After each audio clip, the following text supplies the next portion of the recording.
Graça e paz, queridos irmãos, um ótimo dia a todos, uma ótima semana. Hoje, segunda-feira, 22 de julho de 2024, nosso devocional diário está em Lucas, capítulo de número 19. Começamos o capítulo com Jesus indo para Jericó. Vamos ver Jesus progressivamente chegando até a cidade de Jerusalém, mas antes passou por Jericó.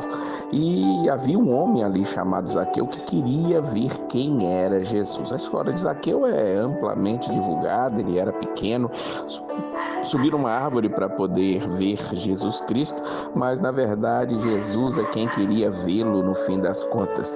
E quando Jesus chega àquele lugar, vê que Zaqueu estava em cima de uma árvore, olha para ele e diz: Zaqueu, desce depressa, quero ficar em sua casa hoje. Que coisa maravilhosa é aquele encontro de Jesus com Zaqueu. Se nós lembrarmos, no capítulo 18, teve um outro encontro de Jesus com um jovem rico que queria saber como poderia ser salvo e saiu daquele encontro com Jesus muito triste, porque Jesus tinha dito a ele que era necessário que para segui-lo ele vendesse tudo e desse aos pobres. Aqui, quando Jesus entra na casa de Zaqueu, nós vamos ver Zaqueu tomando atitudes bem maravilhosas, sem nem mesmo o Senhor lhe pedir. Diz o versículo 8: Olha, Senhor, estou dando a metade dos meus bens aos pobres, e se de alguém extorquir alguma coisa, devolverei 4 vezes mais. A resposta de Jesus foi que hoje a salvação havia chegado naquela casa, porque o Filho do Homem veio buscar e salvar o que se havia perdido. Bom, Jesus depois disso vai contar a parábola das 10 minas, também muito conhecida, onde Jesus distribui talentos ali, alguns servos, um multiplica aquilo pelo dobro, outro gera 50% daquelas minas que ele tinha dado, e o último ele enterra aquilo que tinha recebido. Fica muito claro nessa parábola que aquilo que o Senhor tem colocado em nossas mãos é para nós multiplicarmos. Nós devemos pegar os dons que recebemos, os talentos, tudo aquilo que Deus tem nos dado de capacitação, inteligência, memória, força, saúde, e usarmos a serviço do seu reino para que possamos agradá-lo e o seu nome ser glorificado. Mas há um detalhe interessante nessa história. Esse homem que está na parábola é um nobre e ele vai até uma terra distante para ser coroado rei. E o versículo 14 diz: Mas os seus súditos o odiavam. Depois enviaram uma delegação para lhe dizer: Não queremos que este homem seja nosso rei. Mas aquele rei voltou. Ele faz ali todo o trabalho em relação às minas com aqueles servos que deixou. E por último, no versículo 27, ele diz: E aqueles inimigos meus que não queriam que eu reinasse sobre eles, tragam-nos aqui e matem-nos na minha frente. Aqui está claramente Jesus ali criticando os fariseus, os judeus que o rejeitaram abertamente, e com certeza no fim eles seriam ali destruídos, como nós vamos ver quando Jesus está indo para Jerusalém. O versículo 28 diz que Jesus agora está subindo para Jerusalém e ali ele vai chegar e entrar triunfalmente, mas montado num jumentinho que tinha sido preparado para aquele momento, para que Jesus entrasse naquela cidade.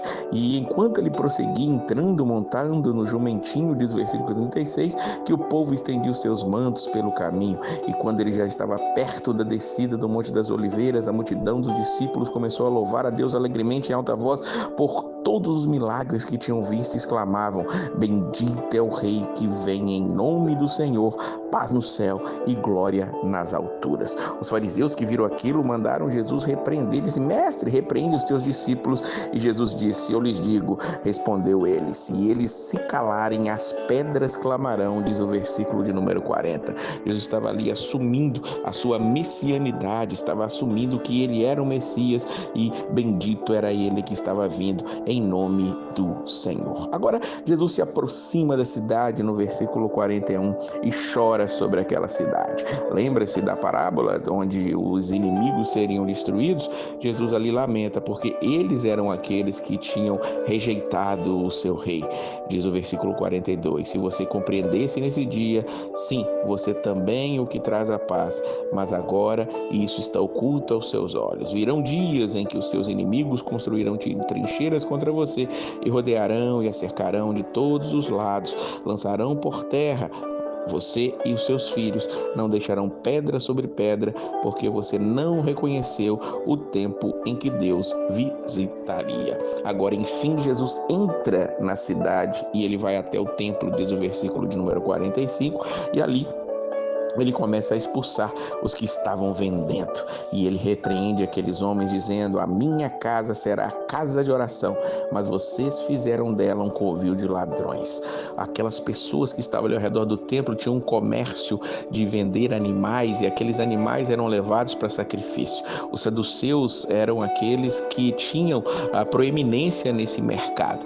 Eles eram também aqueles que deveriam averiguar aquilo que os viajantes traziam para poder ser sacrificado. E lógico, aquilo que era trazido era rejeitado para que eles mesmos vendessem os animais e lucrassem com aquilo. Esse covil de ladrões que Jesus está dizendo aqui eram esses religiosos que se aproveitavam da fé daqueles que vinham sacrificar os seus animais de ano em ano. Lembremos que Jesus está chegando ali na última Páscoa, na festa da Páscoa, ali em Jerusalém. Sendo assim, todos os dias ele ensinava no templo, diz o versículo de número 47, e agora todos ali, os sacerdotes, fariseus, saduceus, eles vão querer estar achando a oportunidade correta para matar Jesus. E é isso que Lucas vai relatar daqui em diante, que nós possamos estar atentos a tudo o que Jesus tem dito para nós, que nos lembremos que ele tem nos dado talento, nos dado força, nos dado ânimo, alegria, dado-nos a oportunidade de evangelizar, que nós possamos multiplicar os talentos que ele tem nos dado e não sermos como Jerusalém, não reconhecendo o tempo da nossa visitação. Hoje pode ser o dia que o Senhor está visitando o seu coração e te chamando a vir até Ele para poder louvar a Ele como aquelas pessoas o louvaram quando Ele estava entrando na cidade. Paz no céu e glória nas alturas, bendito o que vem em nome do Senhor. Que Deus abençoe a sua vida e a paz do Senhor.